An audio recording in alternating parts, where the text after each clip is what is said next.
ਤੁਸੀਂ ਸੁਣ ਰਹੇ ਹੋ Chawla news network Toronto CNN Toronto. Jaul sahib very good morning, ਸਤਿ ਸ਼੍ਰੀ ਅਕਾਲ। ਜੀ ਸਤਿ ਸ੍ਰੀ ਅਕਾਲ ਅਰਸ਼, ਬਹੁਤ ਮਿਹਰਬਾਨੀ ਆਪਣੇ ਸਾਰੇ ਸਰੋਤਿਆਂ ਦਰਸ਼ਕਾਂ ਨੂੰ ਜੀ ਆਇਆਂ ਜੀ। ਜੌਲ ਸਾਹਿਬ let's get right into the news and ਜਿੱਥੇ ਤੁਹਾਨੂੰ ਪਤਾ ਹੀ ਹੈ ਕਿ ਮੌਸਮ ਬਹੁਤ ਖੂਬਸੂਰਤ ਹੈ ਜੀ। ਅੱਜ 130ਵਾਂ ਦਿਨ ਹੈ ਜੀ 2022 ਦਾ ਐਂਡ ਅੱਜ ਕਿਹਾ ਗਿਆ ਹੈ ਕਿ ਅੱਜ ਨੈਸ਼ਨਲ ਕਲੀਨ ਅਪ ਯੋਰ ਰੂਮ ਡੇ ਹੈ, ਜਿਸ ਦਾ ਮਤਲਬ ਕਿ ਘਰਾਂ ਦੇ ਵਿੱਚ ਅੱਜ ਤੁਸੀਂ ਆਪਣੇ ਰੂਮ ਸਾਫ਼ ਕਰੋ ਐਂਡ ਸੈਲੀਬ੍ਰੇਟ ਦ ਕਲੈਂਜ਼ੀਨੈਸ। ਆਓ ਜੀ ਸੱਚ, ਵੈਸੇ ਨਾ ਆਮ ਤੌਰ ਤੇ ਹੁੰਦਾ ਕਿ ਜਦੋਂ ਮਹਿਮਾਨ ਇੱਕ ਦੂਜੇ ਘਰਾਂ ਵਿੱਚ ਆਉਂਦੇ ਜਾਂਦੇ ਆ ਤੇ ਫਿਰ ਉੱਥੇ ਦੀਆਂ ਸਿਫਤਾਂ ਤੇ ਚਲੋ ਭਾਵੇਂ ਹੋਣ ਤੇ ਭਾਵੇਂ ਕੀਤੀਆਂ ਜਾਣ ਗਾਂ ਕਿਤੇ ਜਾ ਕੇ, ਪਰ ਜਿਹੜੇ ਨੁਕਸ ਹੋਣ ਜਾਣੀ ਕਿ ਉਹ ਜ਼ਰੂਰ ਵੱਡੇ ਕਰਕੇ ਪੇਸ਼ ਕੀਤੇ ਜਾਂਦੇ ਆ ਵੀ ਤਾਂ ਆਪਣੇ ਕਮਰੇ ਨਹੀਂ ਸਾਫ਼ ਰੱਖ ਸਕਦੇ, ਘਰ ਨਹੀਂ ਸੀ ਸਫਾਈ, ਬਹੁਤ ਉਗੜ ਦੁਗੜਾ ਸਮਾਨ ਸੀ ਕਮਰੇ, ਹਾਂਜੀ ਵੀ ਪੂਰਾ ਗੰਦਗੀ ਸੀਗੀ ਜੇ ਉਹ। ਸੋ ਇਸੇ ਕਰਕੇ ਜਾਣੀ ਵੀ ਇਹ ਲੋਕਾਂ ਨੂੰ ਉਤਸ਼ਾਹਿਤ ਕਰਨ ਲਈ, ਮੋਟੀਵੇਟ ਕਰਨ ਦੇ ਲਈ ਵੀ ਜਿੱਦਾਂ ਆਪਾਂ ਗੱਲ ਕਰਦੇ ਹਾਂ ਵੀ ਨੁਕਸ ਕਈ ਵਾਰੀ ਬਰੈਂਪਟਨ 'ਚ, ontario 'ਚ, ਓਟਵਾ 'ਚ, ਕੈਨੇਡਾ 'ਚ ਓਡੇ ਵੱਡੇ ਨਹੀਂ ਹੁੰਦੇ ਜਿੱਡੇ ਵੱਡੇ ਅਸੀਂ ਪੇਸ਼ ਕਰਦੇ ਹਾਂ, ਪਰ ਉਹ ਤੋਂ ਕਿਤੇ ਵੱਡੇ ਨੁਕਸ ਸਾਡੇ ਆਪਣੇ ਅੰਦਰ ਹੀ ਹੁੰਦੇ ਜਿਨ੍ਹਾਂ ਨੂੰ ਕਿ ਆਪਾਂ ਲੁਕਾਉਂਦੇ ਢੱਕਦੇ ਰਹਿੰਦੇ ਹਾਂ, ਆਪਾਂ ਆਪ ਵੀ ਤੇ ਸਾਡੇ ਜੀਆਂ ਦਾ ਵੀ ਕੰਮ ਇਹੀ ਹੁੰਦਾ ਜੀ। ਇਸੇ ਕਰਕੇ ਹੀ ਆ ਵੀ ਹੁਣ ਇਹ ਨੈਸ਼ਨਲ ਡੇ ਜਿਹੜਾ ਰੱਖਿਆ ਗਿਆ ਵੀ ਆਪੋ ਆਪਣਾ ਰੂਮ ਕਲੀਨ ਕਰਨਾ ਆ, ਉਹਦਾ ਮਤਲਬ ਵੀ ਇਹ ਹੀ ਆ ਵੀ ਕਿਤੇ ਬਾਹਰ ਜਾਂ ਕਿਸੇ ਦੇ ਘਰ ਸਫਾਈ ਦੇਖਣ ਤੋਂ ਪਹਿਲਾਂ ਭਾਈ ਆਪਣਾ ਕਮਰਾ ਦੇਖ ਲਓ ਵੀ ਜਿੱਦਾਂ ਦਾ ਕਿਸੇ ਹੋਰ ਦੇ ਘਰੇ ਜਾ ਕੇ ਕਮਰਾ ਚਾਹੁੰਦੇ ਹੋ ਉਦਾਂ ਦਾ ਤੁਹਾਡਾ ਆਪ ਦਾ ਹੈਗਾ, ਕਿੰਨੀ ਕੁ ਦੇਰ ਹੋ ਗਈ ਉਹਨੂੰ ਕਲੀਨ ਕੀਤਿਆਂ ਹਨਾ, ਤੇ ਜਾਂ ਫਿਰ ਕਿੰਨੀ ਕੁ ਦੇਰ ਹੋ ਗਈ ਉਹਦੀ ਸਜਾਵਟ ਕੀਤਿਆਂ, ਉਹਨੂੰ ਰੀਆਰਗੇਨਾਈਜ਼ ਕੀਤਿਆਂ, ਜਾਂ ਫਿਰ ਕਿੰਨੀ ਕੁ ਦੇਰ ਤੋਂ ਉੱਥੇ ਕੱਪੜੇ ਹੈਂਗਰਾਂ ਤੇ ਟੰਗੇ, ਕਈ ਵਾਰੀ ਤੇ ਹੈਂਗਰਾਂ ਤੇ ਹੁੰਦੇ ਵੀ ਨਹੀਂ, ਇੱਧਰ ਉੱਧਰ ਸੁੱਟੇ ਹੋਣਗੇ। ਅੱਛਾ ਜੀ, ਉਹ ਹੈਂਗਰਾਂ ਤੇ ਵੀ ਟੱਕੇ ਆ ਪਰ ਉਹ ਕਦੀ ਪਾਏ ਨਹੀਂ, ਬਹੁਤ ਲੰਬਾ ਸਮਾਂ ਹੋ ਗਿਆ ਉਹਨਾਂ ਨੂੰ ਪਾਇਆਂ ਨੂੰ। ਦੂਸਰੇ ਪਾਸੇ ਦੇਖ ਲਿਆ ਜਾਂਦਾ ਉਹਨਾਂ ਨੂੰ ਕਦੀ ਕਦੀ, ਪਰ ਹੌਸਲਾ ਨਹੀਂ ਪੈਂਦਾ ਵੀ ਮੈਂ ਤਾਂ ਇਹਨੂੰ ਹੁਣ ਪਾਉਣੇ ਨਹੀਂ ਤੇ ਕਿਤੇ ਦਾਨ ਕਿਸੇ ਹੋਰ ਲੋੜਵੰਦ ਦੇ ਕੰਮ ਹੀ ਆ ਜਾਣ। ਸੋ ਇਹ ਜਿਹੜਾ ਇੱਕ ਦਿਨ ਰੱਖਿਆ ਰੂਮ ਸਾਫ਼ ਕਰਨ ਦਾ ਸਾਡੇ ਇੱਥੇ ਨੈਸ਼ਨਲ, ਉਹਦੇ ਵਿੱਚ ਹੁਣ ਬਹੁਤ ਵਾਰੀ ਇਹ ਹੁੰਦਾ ਵੀ ਜਿਹੜੇ ਪੇਰੈਂਟਸ ਆ, ਗ੍ਰੈਂਡ ਪੇਰੈਂਟਸ ਆ ਅਰਸ਼, ਵੀ ਉਹ ਬੱਚਿਆਂ ਦੇ ਵੱਲ ਧਿਆਨ ਹੁੰਦਾ ਵੀ ਇਹ ਨਹੀਂ ਕਮਰਾ ਸਾਫ਼ ਕਰਦੇ, ਪਰ ਪਤਾ ਇਹ ਲੱਗ ਰਿਹਾ ਵੀ ਪੇਰੈਂਟਸ ਦਾ ਆਪਣਾ ਕਮਰਾ ਵੀ ਲੰਬਾ ਸਮਾਂ ਸਾਫ਼ ਨਹੀਂ ਹੁੰਦਾ। ਸੋ ਅੱਜ ਦੇ ਇਸ ਦਿਨ ਦੇ ਮੌਕੇ ਤੇ ਇਕੱਲੇ ਬੱਚਿਆਂ ਨੇ ਨਹੀਂ ਕਮਰੇ ਸਾਫ਼ ਕਰਨੇ, ਉਹ ਕਹਿ ਰਹੇ ਸੀ ਵੀ ਪੇਰੈਂਟਸ ਨੇ ਵੀ ਕਰਨੇ ਆ, ਮਤਲਬ ਕਿ ਹਰ ਪ੍ਰਾਣੀ ਨੇ ਕਰਨੇ ਆ ਜੀ। ਬਿਲਕੁਲ। ਸੋ ਇਸ ਕਰਕੇ ਆਪੋ ਆਪਣਾ ਇਹ ਜੀ ਵੀ ਅੱਜ ਕਮਰਾ ਸਾਫ਼ ਕਰਨ ਦਾ ਦਿਨ ਹੈ, ਤੇ ਜਿਹੜੇ ਇਹ ਪੁਰਾਣੇ ਆਪਾਂ ਕਹਿ ਰਹੇ ਵੀ ਕੱਪੜੇ ਜੇ ਹੈਂਗਰਾਂ ਤੇ ਟੰਗੇ ਆ, ਇੱਧਰ ਉੱਧਰ ਪਏ ਆ, ਕਦੀ ਲੰਬਾ ਸਮਾਂ ਉਹਨਾਂ ਨੂੰ ਪਾਇਆ ਨਹੀਂ ਜੀ, ਹੁਣ ਤੱਕ ਹੌਸਲਾ ਨਹੀਂ ਪਿਆ, ਉੱਦਾਂ ਹੀ ਮਨ 'ਚ ਆ ਗਈ ਗੱਲ ਵੀ ਸ਼ਾਇਦ ਕਿਤੇ ਪਾ ਹੀ ਲਈਏ, ਰਹਿਣ ਦਿਓ, ਜਾਂ ਟੰਗੇ ਹੀ ਸੋਹਣੇ ਲੱਗਦੇ ਆ ਵੀ ਭਰਿਆ ਰੂਮ ਕੱਪੜਿਆਂ ਨਾਲ, ਕੱਪੜੇ ਬਹੁਤ ਹੈ ਜੀ। ਇਹ ਜਾਣੀ ਹੌਸਲਾ ਕੀਤਾ ਜਾ ਸਕਦਾ, ਜਿਹੜੀ ਚੀਜ਼ ਚਾਹੀਦੀ ਨਹੀਂ। ਇਹ ਨੰਬਰ 1 ਮੁਲਕ ਲੋਕਾਂ ਦਾ ਇਹ ਕਿਰਦਾਰ ਰਿਹਾ, ਗਿਣੇ ਚੁਣੇ ਮੁਲਕ ਤੁਸੀਂ ਧਰਤੀ ਦੇ ਨਕਸ਼ੇ ਤੇ ਦੇਖ ਲਓ ਵੀ ਜਿਹੜੀ ਚੀਜ਼ ਉਹਨਾਂ ਨੂੰ ਨਹੀਂ ਚਾਹੀਦੀ, ਸਾਨੂੰ ਅੱਖਾਂ ਨੂੰ ਦੇਖਣ ਨੂੰ ਭਾਵੇਂ ਉਹ ਜਾਣੀ ਕਿ ਐਨ ਅਜੇ ਵਧੀਆ ਲੱਗਦੀ ਹੋਵੇ, ਯੂਜ਼ੇਬਲ ਪੇ ਨੂੰ ਵਰਤਿਆ ਜਾ ਸਕਦਾ, ਪਰ ਉਹ ਚੁੱਕ ਕੇ ਉਹ ਸੁੱਟਦੇ ਵੀ ਸਾਡੇ ਘਰੇ ਅਸੀਂ ਐਵੇਂ ਗਾਹ ਪਾਇਆ ਜਦੋਂ ਅਸੀਂ ਇਹ ਚੀਜ਼ ਨੂੰ ਵਰਤਣਾ ਹੀ ਨਹੀਂ ਹੈ। ਤਦੇ ਕਰਕੇ ਇਹਨਾਂ ਮੁਲਕਾਂ 'ਚ ਆਪਾਂ ਆ ਕੇ ਦੇਖਦੇ ਹਾਂ, ਉਹ ਜੀ ਬਾਹਰ ਸੋਫਾ ਪਿਆ, ਉਹ ਜੀ ਕਿੱਡੀ ਵਧੀਆ ਕੁਰਸੀ ਪਈ ਆ, ਉਹ ਦੇਖੋ ਜੀ ਟੇਬਲ ਸੁੱਟਿਆ ਪਿਆ ਇਹਨਾਂ ਨੇ, ਹਨਾ, ਉਹ ਕਿਸੇ ਨੇ ਤਾਂ ਸੁੱਟਿਆ ਹੁੰਦਾ, ਆਪਣਾ ਜੀ ਕਰਦਾ ਹੁੰਦਾ ਵੀ ਆਪਾਂ ਲਿਆ ਕੇ ਰੱਖ ਲਈਏ ਵੀ ਬਹੁਤ ਵਧੀਆ। ਤਦੇ ਕਰਕੇ ਜਾਣੀ ਕਿ ਵੀ ਘਰਾਂ ਦੇ ਵਿੱਚ ਆਮ ਤੌਰ ਤੇ ਆਪਾਂ ਜਾ ਕੇ ਦੇਖੀਏ ਵੀ ਦਹਾਕਿਆਂ ਬੱਧੀ ਜਿਹੜੀ ਚੀਜ਼ ਇੱਕ ਵਾਰੀ ਲੈ ਲਈ ਉਹ ਚੁੰਬੜ ਕੇ ਰਹਿਣਾ, ਜਾਣੀ ਉਹਨੂੰ ਸਾਰੀ ਉਮਰ ਹੌਸਲਾ ਨਹੀਂ ਪੈਣਾ ਵੀ ਹਾਂਜੀ ਇਹਨੂੰ ਹੁਣ ਸੁੱਟ ਦਿਆਂ।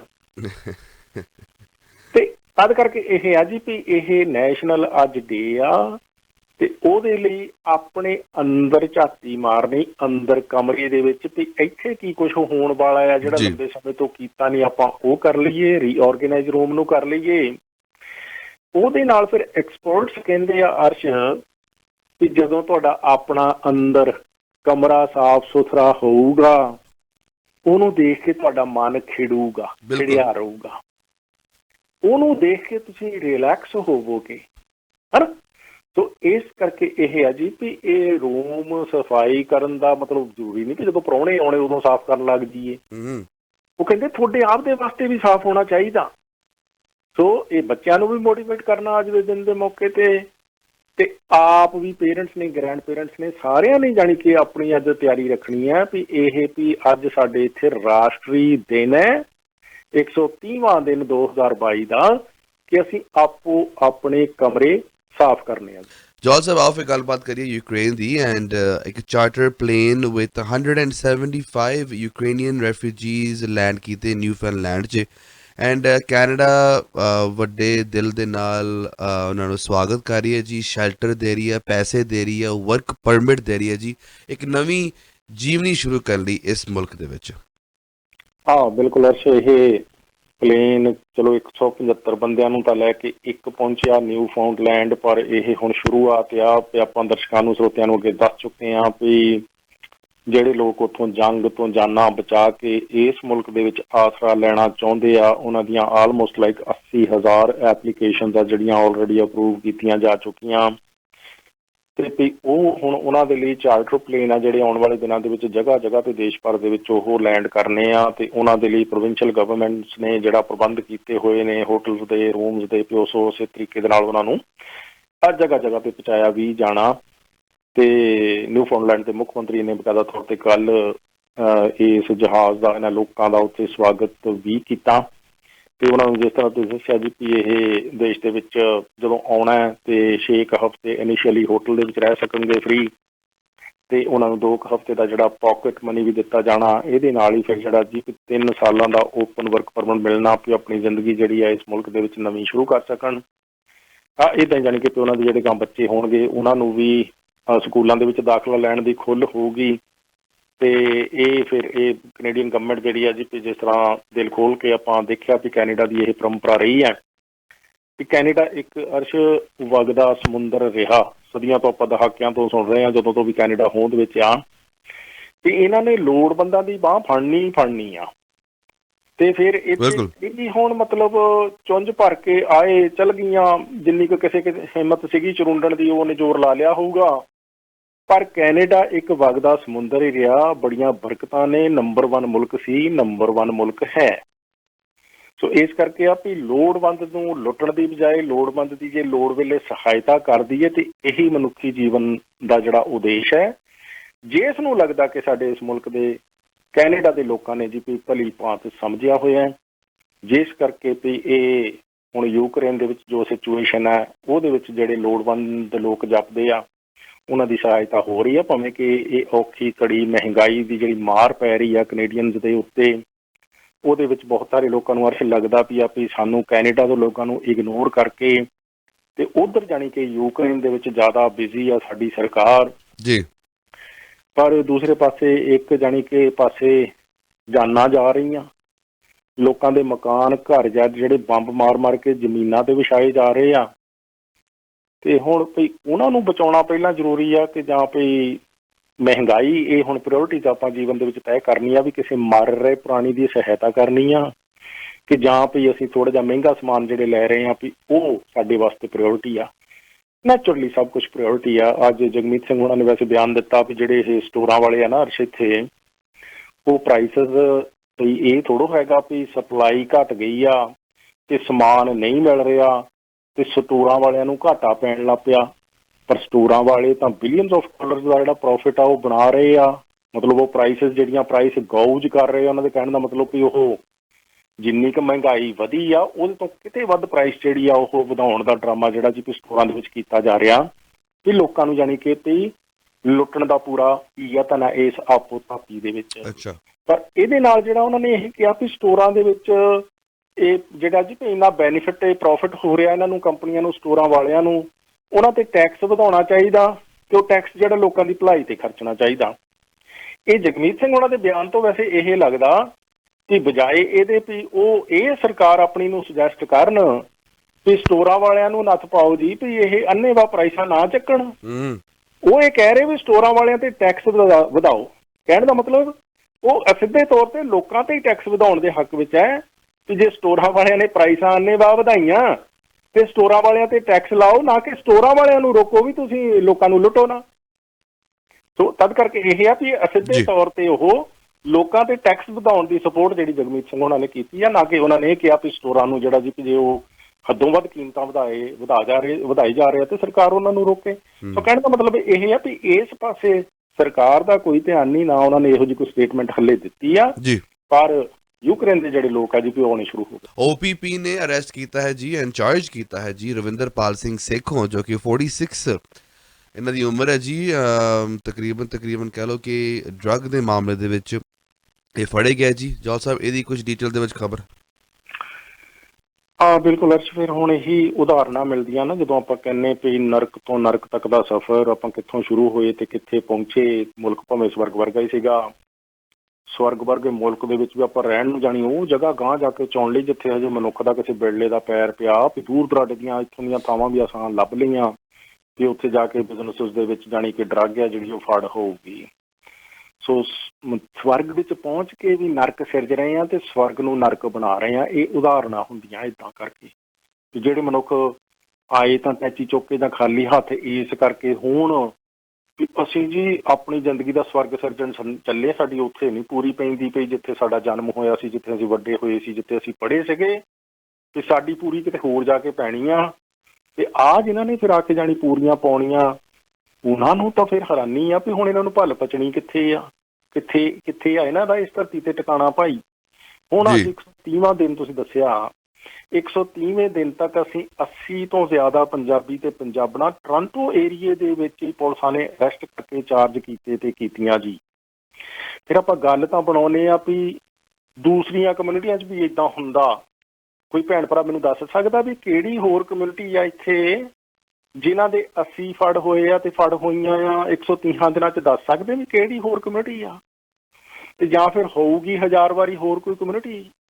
ਆਪਾਂ ਕਿਉਂ ਪਰਦਾ ਪਾਉਂਦੇ ਆ ਵੀ ਸਾਡੇ ਵਿੱਚ ਇਹ ਹੈਗਾ ਤੇ ਕੋਈ ਐਡੀ ਗੱਲ ਨਹੀਂ। ਮਤਲਬ ਹੋਰਨਾਂ ਕਮਿਊਨਿਟੀ ਦਾ ਅਸੀਂ ਹਵਾਲਾ ਦਿੰਦੇ ਆ ਵੀ ਜੇ ਸਾਡੇ 'ਚ ਹੈਗਾ ਕੋਈ ਐਡੀ ਵੱਡੀ ਗੱਲ ਨਹੀਂ ਵੀ ਹੋਰ ਕਮਿਊਨਿਟੀਆਂ 'ਚ ਵੀ ਇੱਦਾਂ ਹੁੰਦਾ। ਮੈਨੂੰ ਤੁਸੀਂ ਦੱਸੋ ਕਿ ਆਪਾਂ ਉੱਥੋਂ ਅਰਦਾਸਾਂ ਕਰਕੇ ਪਤਾ ਨਹੀਂ ਕਿਹੜੀਆਂ ਮਤਲਬ ਅੱਡੇ ਫਾਏ ਕਰਕੇ ਤੇ ਇੱਥੇ ਪਹੁੰਚੇ ਆ, ਤੇ ਫਿਰ ਜੇ ਸਾਡੇ ਵਿੱਚੋਂ ਇੱਕ ਵੀ ਇਹ ਕੰਮ ਕਰੇ, ਇਸ ਰਾਹ ਤੇ ਤੁਰੇ ਸਵਰਗ ਨੂੰ ਨਰਕ ਬਣਾਵੇ, ਬਜਾਏ ਇਹਦੇ ਕਿ ਉਹਦੇ ਤੇ ਗੈਰ ਗੰਭੀਰ ਹੋਣ ਦੀ ਬਜਾਏ ਅਸੀਂ ਉਹਨੂੰ ਢੱਕਣ ਦੀ ਕੋਸ਼ਿਸ਼ ਕਰਦੇ ਹਾਂ ਵੀ ਹੋਰ ਕਮਿਊਨਿਟੀਆਂ 'ਚ ਵੀ ਇੱਦਾਂ ਹੁੰਦਾ। ਜਾਂ ਫਿਰ ਆਪਾਂ ਕਹਿਣ ਲੱਗ ਪੈਂਦੇ ਥੋੜ੍ਹੇ ਜਿਹੇ ਤੇ ਥੋੜ੍ਹੀਆਂ ਜਿਹੀਆਂ ਹੀ ਆ ਜੀ, ਸਾਰੇ ਤੇ ਸਾਰੀਆਂ ਨਹੀਂ ਹੈਗੇ ਜੀ। ਇਹਨਾਂ ਗੱਲਾਂ ਦੀ ਲੋੜ ਕੀ ਆ? ਪਤਾ ਹੀ ਹੈ ਸਾਰਿਆਂ ਨੂੰ ਵੀ ਸਾਰੇ ਤੇ ਸਾਰੀਆਂ ਨਹੀਂ ਹੁੰਦੇ, ਹਨਾ ਵੀ ਹੁਣ ਥੋੜ੍ਹੇ ਤੇ ਥੋੜ੍ਹੀਆਂ। ਮੈਨੂੰ ਨਹੀਂ ਪਤਾ ਵੀ ਆਪਾਂ ਥਰਮਾਮੀਟਰ ਕਿਹੜਾ ਵਰਤਦੇ ਹਾਂ, ਇਹਨੂੰ ਮਿਣਨ ਵਾਸਤੇ ਵੀ ਇਹ ਥੋੜ੍ਹੇ ਤੇ ਥੋੜ੍ਹੀਆਂ ਹੀ ਆ।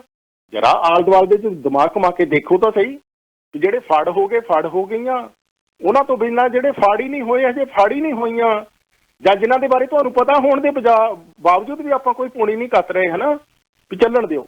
ਤੋ ਇਸ ਕਰਕੇ ਆਪਾਂ ਨੂੰ ਵਿਚਾਰ ਕਰਨ ਦੀ ਲੋੜ ਆ ਵੀ ਕੀ ਇਹ ਹੁਣ ਵਾਕਿਆ ਹੀ ਥੋੜ੍ਹੇ ਤੇ ਥੋੜ੍ਹੀਆਂ ਹੀ ਆ, ਕਿਹਨਾਂ ਗੱਲ ਕੋਈ ਹੋਰ ਆ।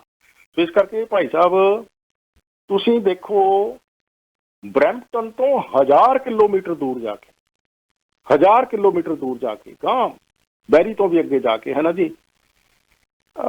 ਸੋ ਕੁੱਲ ਮਿਲਾ ਕੇ ਜਾਣੀ ਕਿ ਉਹ ਏਰੀਆ ਜਿੱਥੇ ਸੜਕ ਵੀ ਕੋਈ ਵੈਲੀ ਹੈਗੀ, ਡਿਊਬਰਵਿਲ ਨਾਂ ਦਾ ਇਹ ਏਰੀਆ ਆ। ਇਹ ਵਾਵਾ ਨਾਂ ਜਿਹੜਾ ਵੀ ਨੀਅਰੈਸਟ ਜਿਹੜੀ ਕੋਰਟ ਜਾਣੀ ਇਸ ਏਰੀਆ ਨੂੰ ਪੈਂਦੀ ਉਹ ਵਾਵਾ ਆ, ਜਿਹੜੀ ਕਿ ਉੱਥੋਂ 150 ਕਿਲੋਮੀਟਰ ਦੂਰ ਆ। ਸੋ OPP ਨੇ ਇਨਫੋਰਮੇਸ਼ਨ ਦੇ ਆਧਾਰ ਤੇ ਮਤਲਬ ਉੱਥੇ ਜਾ ਕੇ ਛਾਪੇਮਾਰੀ ਕੀਤੀ ਹੈ ਇੱਕ ਬਿਜ਼ਨਸ ਦੇ ਵਿੱਚ, ਤੇ ਇਹ ਭਾਈ ਸਾਹਿਬ ਰਵਿੰਦਰਪਾਲ ਸੇਖੋਂ ਜਿਹੜਾ ਜੀ 46 ਸਾਲ ਦਾ ਬਰੈਂਪਟਨ ਦਾ ਵਾਸੀ ਆ, ਬਰੈਂਪਟਨ ਤੋਂ 1000 ਕਿਲੋਮੀਟਰ ਦੂਰ ਜਾ ਕੇ ਜਾਣੀ ਓਨਟਾਰੀਓ ਦੇ ਵਿੱਚ ਇਹ ਨਸ਼ਿਆਂ ਦੇ ਨਾਲ, ਕੋਕੀਨ ਦੇ ਨਾਲ ਇਹਨੂੰ ਗ੍ਰਿਫਤਾਰ ਕਰਨ ਦਾ ਦਾਅਵਾ ਕੀਤਾ। ਤੇ ਬਾਕੀ ਹੁਣ ਉੱਥੇ ਵਾਵਾ ਨਾਂ ਦਾ ਜਿਹੜਾ ਜੀ ਉਹ ਵੀ ਨਿੱਕਾ ਕਸਬਾ ਹੀ ਆ, ਸੁੰਦਰ ਮੁਲਕ ਹੈ, ਸੁੰਦਰ ਥਾਵਾਂ ਨੇ, ਉੱਥੇ ਦੀਆਂ ਕਚਹਿਰੀਆਂ ਦੇ ਮੇਲੇ ਵਿੱਚ ਆਪਾਂ ਵਾਅਦਾ ਕਰਾਂਗੇ।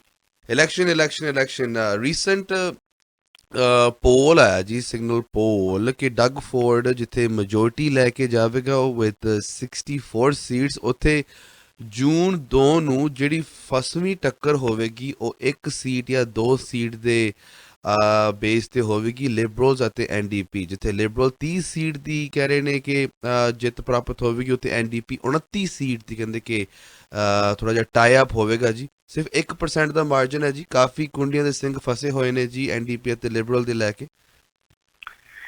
ਬਿਲਕੁਲ ਜੀ। ਚਲੋ ਅੱਜ ਕਿਉਂਕਿ ਪਹਿਲੀ ਡਿਬੇਟ ਹੈ ਸ਼ਾਮ ਨੂੰ, ਪਰ ਉਹ ਨਾਰਦਰਨ ਓਨਟਾਰੀਓ ਏਰੀਆ ਦੇ ਵਿੱਚ ਜੋ ਇਸ਼ੂਜ਼ ਨੇ ਉੱਤੇ ਫੋਕਸ ਦੀ ਇਹ ਡਿਬੇਟ ਹੋਣੀ ਹੈ ਲੀਡਰ ਦੀ। ਅਰਸ਼, ਸੋ ਕਹਿਣ ਦਾ ਮਤਲਬ ਇਹ ਹੈ ਵੀ ਡਿਬੇਟਸ ਅਜੇ ਹੋਰ ਵੀ ਹੋਣੀਆਂ, ਜਿਹਦੇ ਕਰਕੇ ਜਾਣੀ ਸਿਚੁਏਸ਼ਨ ਚੇਂਜ ਹੋਣ ਲੱਗੀਆਂ। ਇਲੈਕਸ਼ਨ ਦੇ ਵਿੱਚ ਕੋਈ ਟਾਈਮ ਨਹੀਂ ਲੱਗਦਾ ਹੁੰਦਾ, ਪਰ ਇਹ ਆਪਾਂ ਦੇਖ ਰਹੇ ਹਾਂ ਵੀ ਮੇਨਟੇਨ ਕਰ ਰਹੀ ਆ ਕੰਜ਼ਰਵੇਟਿਵ ਪਾਰਟੀ ਡਗ ਫੋਰਡ ਹੋਣਾ ਦੀ ਕਾਫੀ ਲੰਬੇ ਸਮੇਂ ਤੋਂ ਜਿਹੜੀ ਇਹ ਲੀਡ ਆ। ਤੇ ਕੁੱਲ ਮਿਲਾ ਕੇ ਜਾਣੀ ਜਿਸ ਤਰ੍ਹਾਂ ਤੁਸੀਂ ਦੱਸਿਆ ਵੀ ਸਿਗਨਲ ਦਾ ਜਿਹੜਾ ਇਹ ਰੀਸੈਂਟ ਪੋਲ ਆਇਆ, ਇਹਦੇ ਵਿੱਚ ਵੀ ਭਾਵੇਂ ਕਿ ਬਹੁਤ ਜ਼ਿਆਦਾ ਵੱਡਾ ਕਹਿ ਲਓ ਕਿ ਮਾਰਜਨ ਉਹ ਨਹੀਂ ਆ ਜਿਹੜਾ ਕਿ 2018 ਦੇ ਵਿੱਚ 76 ਸੀਟਾਂ ਮਿਲ ਗਈਆਂ ਸੀਗੀਆਂ। ਪਰ ਜਦੋਂ ਹੁਣ ਹਾਊਸ ਜਾਣੀ ਕਿ ਭੰਗ ਵੀ ਹੋਇਆ ਸੀਗਾ ਤੇ ਉਸ ਵੇਲੇ ਵੀ ਇਹਨਾਂ ਕੋਲ 67 ਸੀਟਾਂ ਸੀਗੀਆਂ, ਕਿਉਂਕਿ ਕਾਫੀ ਉਲਟ ਫੇਰ ਹੋਇਆ, ਕੁਝ ਛੱਡ ਕੇ ਚਲੇ ਗਏ, ਉਹ ਆਜ਼ਾਦ ਬਣ ਗਏ MPP। ਸੋ ਉਸ ਲਿਹਾਜ਼ ਨਾਲ 64 ਸੀਟਾਂ ਜਿਹੜੀਆਂ ਹਾਲ ਦੀ ਘੜੀ ਫੇਰ ਇਸ ਸਿਗਨਲ ਸਰਵੇ ਦੇ ਮੁਤਾਬਕ ਇਹਨਾਂ ਨੂੰ ਆਉਂਦੀਆਂ ਲੱਗਦੀਆਂ 2 ਜੂਨ ਨੂੰ ਜੀ। ਪਰ ਜਿਹੜਾ ਜੀ 3rd ਤੋਂ ਮਤਲਬ ਜਸਟ ਮਹਿਜ਼ 7 ਸੀਟਾਂ ਤੋਂ 30 ਤੱਕ ਦਾ ਸਫ਼ਰ ਇਹ ਸਰਵੇ ਕਹਿ ਰਿਹਾ ਵੀ ਲਿਬਰਲ ਪਾਰਟੀ ਤੈਅ ਕਰ ਜਾਊਗੀ ਤੇ ਜਿਹੜੀ ਅਫੀਸ਼ੀਅਲ ਆਪੋਜੀਸ਼ਨ ਆ ਇਹ ਬਣ ਜਾਣਗੇ। ਤੇ ਅਫੀਸ਼ੀਅਲ ਆਪੋਜੀਸ਼ਨ ਦਾ ਸਟੇਟਸ ਆ ਜਿਹੜਾ ਜੀ NDP ਕੋਲੋਂ ਖੁੱਸ ਸਕਦਾ, ਉਹਨਾਂ ਨੂੰ 29 ਸੀਟਾਂ ਆ ਜਾਣਗੀਆਂ। ਸੋ ਕੁੱਲ ਮਿਲਾ ਕੇ ਜਾਣੀ ਜਿਹੜਾ ਇਹ ਚੱਲਦਾ ਵੀ ਫੈਡਰਲ ਗਵਰਨਮੈਂਟ ਦੇ ਵਿੱਚ ਜਿੱਦਾਂ ਇਹਨਾਂ ਨੇ ਲਿਬਰਲ ਤੇ NDP ਨੇ ਕੀਤਾ ਹੋਇਆ ਸਮਝੌਤਾ, ਇੱਦਾਂ ਦਾ ਓਨਟਾਰੀਓ ਦੇ ਵਿੱਚ ਕੋਈ ਹੋ ਕੇ ਇਹ ਸਰਕਾਰ ਨਾ ਬਣਾ ਲੈਣ। ਪਰ ਇਸ ਸਰਵੇ ਦੇ ਮੁਤਾਬਕ ਜਾਣੀ ਕਿ ਜੇ ਇਕੱਠੇ ਵੀ ਹੋ ਜਾਣਗੇ ਤਾਂ ਫਿਰ ਵੀ ਬਣਾ ਨਹੀਂ ਪਾਉਣਗੇ। ਸੋ ਜਿਹੜੀ ਮੈਜੋਰਟੀ ਆ ਡਗ ਫੋਰਡ ਹੋਣਾ ਦੀ ਰਹੂਗੀ, ਬਾਕੀ ਕਾਫੀ ਕੁਝ ਚੇਂਜ ਹੋ ਸਕਦਾ। ਕਾਫੀ ਜਿਹੜਾ ਜੀ ਚੋਣ ਪ੍ਰਚਾਰ ਸਿਖਰਾਂ ਦੇ ਆ, ਕੈਂਡੀਡੇਟ ਵੀ ਸਾਰੇ ਡੋਰ ਟੂ ਡੋਰ ਕੋਸ਼ਿਸ਼ ਕਰ ਰਹੇ ਆ। ਪਾਰਟੀ ਲੀਡਰ ਦੇ ਵੱਲੋਂ ਵੀ ਜੀ ਆਪਾਂ ਆਪਣਾ ਜਿਹੜਾ ਚੋਣ ਮੈਨੀਫੈਸਟੋ ਆ ਲੈ ਕੇ ਉਹ ਲੋਕਾਂ ਤੱਕ ਪਹੁੰਚ ਕੀਤੀ ਜਾ ਰਹੀ ਹੈ ਜੀ। ਗ੍ਰੀਨ ਪਾਰਟੀ ਨੂੰ 1 ਸੀਟ ਮਿਲਦੀ ਲੱਗ ਰਹੀ ਹੈ। ਬਾਕੀ ਦੇਖਦੇ ਹਾਂ ਜੀ ਕਿ ਇਹਦੇ ਚੋਣ ਪ੍ਰਚਾਰ ਦੇ ਵਿੱਚ ਕਾਫੀ ਸਮਾਂ ਬਾਕੀ ਹੈ ਜੀ। 905 813 1320 ਤੇ ਲਾਸਟ ਖਬਰ ਨੂੰ ਆਪਾਂ ਵਾਈਂਡ ਅਪ ਕਰਦੇ ਹਾਂ ਜੀ। CBSA has warned Canadians that carrying ਜਿਹੜੇ ਕੈਨੇਬੀਜ਼ ਜਾਂ ਭੰਗ ਆ abroad from and to is illegal. Yes Arsh, ਇਹਦੇ ਬਾਰੇ ਨਾ ਆਪਾਂ ਕਾਫੀ ਅੱਗੇ ਦੱਸਦੇ ਤੇ ਅਪਡੇਟ ਕਰਦੇ ਆਉਂਦੇ ਰਹਿੰਦੇ ਆ, ਪਰ ਫਿਰ ਵੀ ਕੈਨੇਡੀਅਨ ਏਅਰਪੋਰਟ ਤੇ ਜਾਣੀ ਕਿ ਵੀ ਇੱਥੋਂ ਫਲਾਈਟਾਂ ਦੇ ਵਿੱਚ ਬੈਠਣ ਵਾਲੇ ਲੋਕ ਤੇ ਇੱਥੇ ਜਾਣੀ ਕਿ ਵਾਪਸ ਆਉਣ ਵਾਲੇ ਲੋਕ ਆਮ ਤੌਰ ਤੇ ਜਾਣੀ ਕਿ ਵੀ ਉਹਨਾਂ ਦੇ ਕੋਲੋਂ ਭੰਗ ਕੈਨੇਡਾ ਤੋਂ ਜਾਂਦੇ ਸਮੇਂ ਜਾਂ ਫਿਰ ਵਾਪਸ ਆਉਂਦੇ ਸਮੇਂ ਜਿਹੜੀ ਆ ਵੀ ਰਿਕਵਰ ਕਰਨ ਦੀਆਂ ਖਬਰਾਂ ਜਿਹੜੀਆਂ ਜੀ ਉਹ ਮਿਲਦੀਆਂ ਰਹਿੰਦੀਆਂ। ਸੋ ਇਹ ਬਹੁਤ ਸਾਰੇ ਲੋਕਾਂ ਨੂੰ ਭੁਲੇਖਾ ਆ ਵੀ ਜਿਹੜੀ ਭੰਗ ਆ ਜਾਣੀ ਕਿ ਕਈ ਵਾਰੀ ਹੁੰਦੀ ਆ ਨਾ, ਜਿੱਦਾਂ ਅੱਧੀ ਗੱਲ ਤੇ ਅੱਧੀ ਆਪਾਂ ਕੋਲੋਂ ਹੀ ਬਣਾ ਲੈਂਦੇ ਆ ਤੇ ਫਿਰ ਜਦੋਂ ਫੜੇ ਜਾਈਏ ਫਿਰ ਕਹੀਦਾ ਮੈਨੂੰ ਪਤਾ ਨਹੀਂ ਲੱਗਾ, ਮੈਨੂੰ ਕਿਸੇ ਨੇ ਦੱਸਿਆ ਨਹੀਂ ਸੀ। ਦੱਸਿਆ ਭਾਵੇਂ ਹੋਵੇ ਹੀ, ਪਰ ਸੁਣਿਆ ਭਾਵੇਂ ਆਪ ਨਾ ਧਿਆਨ ਨਾ ਹੋਵੇ, ਹਨਾ।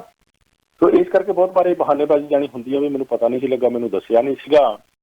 ਸੋ ਕੁੱਲ ਮਿਲਾ ਕੇ ਜਾਣੀ ਇਹ ਆ ਜੀ ਵੀ ਲਾ ਦੇ ਵਿੱਚ ਕੈਨੇਡਾ ਦੇ ਵਿੱਚ ਪਰਸਨਲ ਯੂਜ਼ ਵਾਸਤੇ ਜਿਹੜੀ ਇਹ ਕੈਨੇਬਿਸ ਆ, ਭੰਗ ਹੈ, ਮੈਰੀਜੂਆਨਾ, ਜੋ ਵੀ ਇਹਨੂੰ ਸਮਝਣਾ, ਤੇ ਜਾਂ ਇਹਦੇ ਤੋਂ ਗਾਂਹ ਜਿਹੜੀਆਂ ਬਣੀਆਂ ਹੋਈਆਂ ਚੀਜ਼ਾਂ ਵੀ ਉਹ ਰੱਖੀਆਂ ਜਾ ਸਕਦੀਆਂ ਲਿਮਿਟਡ ਅਮਾਊਂਟ ਦੇ ਵਿੱਚ, ਬੜੀ ਮਾਈਨਰ ਜਿਹੀ ਆ ਉਹ, ਤੇ ਪਰ ਉਹਨਾਂ ਨੂੰ ਕੈਨੇਡਾ ਤੋਂ ਬਾਹਰ ਨਹੀਂ ਲਿਜਾਇਆ ਜਾ ਸਕਦਾ ਤੇ ਨਾ ਵਿਦੇਸ਼ਾਂ ਤੋਂ ਖਰੀਦ ਕੇ ਉਹਨਾਂ ਨੂੰ ਕੈਨੇਡਾ ਦੇ ਵਿੱਚ ਲਿਆਂਦਾ ਜਾ ਸਕਦਾ।